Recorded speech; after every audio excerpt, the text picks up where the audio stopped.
Hello friends, welcome to Joy Kisan Rajahmundry. Friends, ఈరోజు మనం Rajahmundry Joy కిసాన్‌కి customer రావడం జరిగింది. గతంలో మన దగ్గర ఫ్లోర్ మిల్ తీసుకున్నారన్నమాట సారు. ఈరోజు కొంచెం బిజినెస్‌కి దగ్గరలో రైస్ మిల్ లేక ఇబ్బందులయ్యి గ్రామస్తులకి రైస్ మిల్ కూడా పెడితే బెస్ట్ అనే ఉద్దేశంతో మన దగ్గర ఈ మినీ రైస్ మిల్ తీసుకోవడానికి వచ్చారు. ఒకసారి సార్‌ని అడిగి తెలుసుకుందాం మళ్ళీ. సార్, మీ పేరేంటి? సత్యనారాయణ. సత్యనారాయణ గారు. మీరు మన దగ్గర రైస్ మిల్, పెన్ మిల్ దొరుకుతాయని ఎలా చూసారండి? ఎక్కడ చూసారు? ఈ యూట్యూబ్‌లో యూట్యూబ్‌లో చూసారు. అంటే మీకు గతంలో ఏదైనా రైస్ మిల్ గురించి గాని ఇలా తెలదండి. ఏమీ తెలీదు.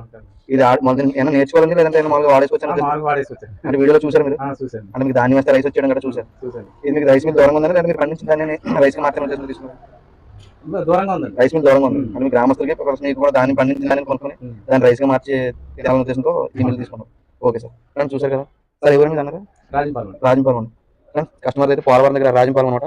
గతంలో పెన్ మిల్ తీసుకున్నారు, మంచిగా వర్క్ చేసి మంచి బిజినెస్ అవుతుందనే ఉద్దేశంతో రైస్ మిల్ కూడా తీసుకుని వచ్చిన కస్టమర్లకి చెప్పి దాన్ని కూడా తెచ్చుకుంటే ఆడదామనే ఉద్దేశంతో ఈ మినీ రైస్ మిల్ తీసుకుని వాళ్ళ ఇంటి వద్ద పెట్టుకుని, అంటే ఇంటికరెంట్ ఉపయోగించుకోవచ్చు.